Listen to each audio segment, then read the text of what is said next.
യുവാക്കളിൽ കൂടി വരികയാണ്. ചില രാജ്യങ്ങളിൽ ചെറുപ്പക്കാരെ എണ്ണം കുറഞ്ഞു. ഇറ്റലിയിൽ യുവാക്കളുടെ ജനസംഖ്യ വളരെ കുറഞ്ഞിരിക്കുകയാണ്. അവിടെ പ്രായമുള്ളവരേ ഉള്ളൂ. വേറൊരു കാരണമുണ്ട്, ആളുകൾ കല്യാണം കഴിക്കണില്ല, വിവാഹത്തോട് വിരക്തിയാണ്. അപ്പം പിന്നെ കുഞ്ഞുങ്ങൾ ജനിക്കില്ല. ജനിക്കുകയാണെങ്കിൽ തന്നെ അവിഹിത ബന്ധങ്ങളുള്ള കുഞ്ഞുങ്ങളാണ് ജനിക്കുന്നത്. അതിന് ഉത്തരവാദിത്തമല്ലല്ലോ. നമ്മുടെ പഴയ നാടൻ ഭാഷയിൽ അതിനൊരു വാക്കുണ്ട്, ഞാനതൊന്നും പറയണില്ല. അവിഹിത ബന്ധങ്ങളിൽ ജനിക്കുന്നു. നിയമപ്രകാരം വിവാഹിതരായിട്ടുള്ള മാതാപിതാക്കൾക്കല്ല അവർ ജനിക്കുന്നത്. അത് തന്നെ വളരെ കുറവാണ്. അപ്പോൾ ഇവിടെയൊക്കെ വരാൻ തുടങ്ങിയല്ലോ. ഇവിടെ ഇപ്പോൾ പെണ്ണുങ്ങളും ആണുങ്ങളൊക്കെ വരാൻ തുടങ്ങിയല്ലോ. വിവാഹമില്ല, ഇപ്പോൾ വേണ്ട, അങ്ങനെ ജീവിച്ചാൽ മതി എന്നൊക്കെ. ഒരു കുഴപ്പമില്ലല്ലോ. മാതാപിതാക്കളും ഏകദേശം അവിടേക്ക് എത്തിക്കൊണ്ടിരിക്കുകയാണല്ലോ. ഓളിങ്ങനെ വിവാഹം വേണ്ടെന്ന് പറയുന്നുണ്ട്, ഓരോ അങ്ങനെ പറയണമെന്നുള്ളത് വലിയ കുഴപ്പമൊന്നും ഇപ്പോൾ ആർക്കുമില്ല. അങ്ങനെ അറിയാതെ ഒരു സമൂഹം മാറുന്നുണ്ട്. നമ്മളറിയാതെ നമ്മുടെ ചുറ്റുപാടുകൾ മാറുകയാണ്. ഇത് പലരും ശ്രദ്ധിക്കുന്നില്ല. ഇതൊക്കെയാണ് ശ്രദ്ധിക്കേണ്ടത്. ആ കൂട്ടത്തിൽ ശ്രദ്ധിക്കേണ്ട ഒരു സംഗതിയാണ് ഞാൻ പറഞ്ഞത്. നമ്മുടെ ചുറ്റുവട്ടത്ത് രോഗങ്ങൾ, അത് വളരെ ഗുരുതരമായ രോഗങ്ങൾ വർദ്ധിച്ചു വരുമ്പോൾ അവരെ ചേർത്ത് പിടിക്കണം. ചികിത്സാ ചെലവ് വളരെ കൂടുതലാണ്. ഇപ്പോൾ ഈ കിഡ്നി എന്ന് പറഞ്ഞാൽ ഇവിടെ രോഗികളുടെ പ്രതിനിധികളുണ്ട് ഇവിടെ എന്നാണ് ഞാൻ മനസ്സിലാക്കുന്നത്. ചിലപ്പോൾ രോഗികളുണ്ടാവും. അതുകൊണ്ട് ഞാൻ പ്രസംഗം ചുരുക്കണം. ഞാൻ ഈ സദസ്സ് കണ്ടുപിടിച്ചു. ഞാൻ നാസറിനോട് ചോദിച്ചു, അവർ നിർത്തിച്ചില്ല. ഈ മാതിരിയുള്ള രോഗികൾ നമ്മുടെ നഗരസഭയിലുണ്ടെന്നാണ് പറഞ്ഞത്. ഒരു നഗരസഭയിൽ തന്നെയാണ് നിർത്തിച്ചില്ല. അതൊരു ചെറിയ സംഖ്യയല്ല, അത്യാവശ്യം വലിയ സംഖ്യയാണ്. അങ്ങനെ എടുത്തു നോക്കുകയാണെങ്കിൽ ജില്ലയിൽ എത്ര ഉണ്ടാവുമെന്ന് കണക്കൂട്ടണം. അപ്പോൾ അവരെ കൂടുതൽ ഇവിടെ ഇരുത്തി ഞാൻ വിഷമിപ്പിക്കുന്നില്ല. പക്ഷേ ഈ ഡയാലിസിസ് സൗകര്യമൊക്കെ ഓരോ സ്ഥലത്തും ചെയ്യുന്നതിനെ പറ്റി ആലോചിക്കണം.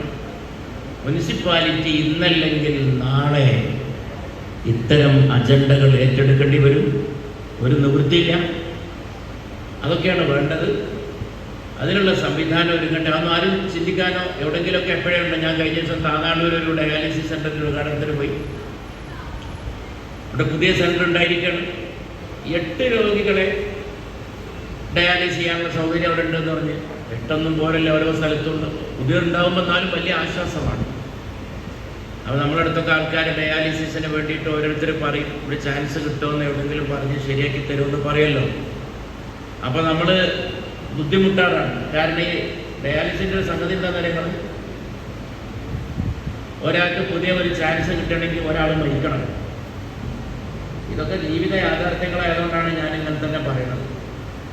ഒരു ഡയാലിസിസിന് ഒരാൾക്ക് ചാൻസ് കിട്ടണമെങ്കിൽ ഡയാലിസിസ് ചെയ്തുകൊണ്ടിരിക്കുന്ന കേന്ദ്രത്തിൽ എവിടെയെങ്കിലും ഒരാൾക്കൊരു ചാൻസ് ഒഴിവായി കിട്ടണം. ഒരാൾ മരിച്ചാലേ ഒരാൾക്ക് ചാൻസ് കിട്ടുള്ളൂ. അങ്ങനെ ഒരു രോഗചികിത്സയും ഒരു പക്ഷേ അത് മാത്രമാണ്. വേറെ രോഗത്തിനും അങ്ങനെയില്ല, ക്യാൻസറിന് പോലും ഇല്ല. ഇത് ഒരാൾ കിടക്കണ ബെഡ്, അല്ലെങ്കിൽ അത് കിടക്കണ ഡയാലിസ് ചെയ്യുന്ന ഒരാളുടെ ചാൻസ്, അത് ആ ആള് മരണപ്പെട്ടു എന്ന് വരുമ്പോൾ അതുവരെ കാത്തുക്കണം. ഇടക്കിടക്ക് വന്ന് ചോദിക്കും ഡയാലിസിസിൽ, കിഡ്നി രോഗികൾ ഇവിടെ വല്ല ചാൻസ് ഉണ്ടോ, ഇവിടെ വല്ല ചാൻസ് ഉണ്ടോ. പരസ്യമായി പറഞ്ഞില്ലെങ്കിലും അവർ ഉള്ളാൽ പറയും, ആരെങ്കിലും മരിച്ചാൽ നിങ്ങളെ വിളിച്ചോളാം. ഇതൊക്കെ നമ്മുടെ നാട്ടിൽ നടക്കുന്ന ചുറ്റുപാടുകളാണ്. അതിൻ്റെ ഇടയിലാണ് ഒട്ടും മോശമില്ലാത്തൊരു സംഖ്യ 7 ലക്ഷം, അത് 790, 8 ലക്ഷത്തോളം രൂപ ഇവിടെ മുനിസിപ്പൽ ചെയർമാൻ തന്നെ പറഞ്ഞാൽ മതി എന്നാണ് എൻ്റെ അഭിപ്രായം. ഓരോരുത്തർക്കും ഓരോരോ നിയമം ഉണ്ടാക്കിക്കൊണ്ടെന്ന്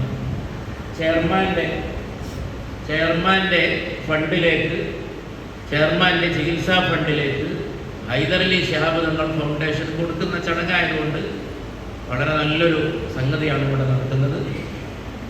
അങ്ങനെ ഒരു സംരംഭം ഉണ്ടായത് എന്തുകൊണ്ടും നന്നായി. അത് വലിയൊരു സംഗതിയാണ്. അതിനി പെൻഷനായിട്ട് ഈ രോഗികൾക്ക് എത്തുമ്പോൾ എത്രയോ ആളുകളുടെ കയ്യിലാണ് എത്താൻ പോണത്. അതിനുവേണ്ടി സഹകരിച്ചവർക്കും അതിൽ പങ്കെടുത്തവർക്കും ഒക്കെ നല്ലൊരു കാര്യമാണത്. അത് സർവശക്തൻ സ്വീകരിക്കുമാറാകട്ടെ. കൂടുതലായിട്ട് ഈ അവസരത്തിലൊന്നും പറയാൻ ഉദ്ദേശിക്കുന്നില്ല. ഈ മാസം, പുണ്യമാസം കടന്നു പോയിക്കൊണ്ടിരിക്കുകയാണ്. വളരെ പെട്ടെന്ന് വന്ന് വളരെ പെട്ടെന്ന് പോകുന്ന ഒരു അതിഥിയാണ് റമദാൻ. അതിനതിൻ്റേതായ രീതിയിൽ മാനിക്കാനൊക്കെ നമ്മൾ സാധിക്കട്ടെ. അതിന് ആളുകൾ, തലമുറകൾക്ക് അതിനുള്ളതായ ബോധം കൊടുക്കണം. ഈ ചെറുപ്പക്കാരെ ഒക്കെ അതിലേക്ക് പ്രത്യേകം ആകർഷിക്കണം. ഇന്നിപ്പോൾ ഇത്തരം പരിപാടികളൊക്കെ പോയി നോക്കിയാൽ യുവാക്കളല്ല, അതിൻ്റെ താഴെയുള്ളൊരു തലമുറ ഉണ്ട്.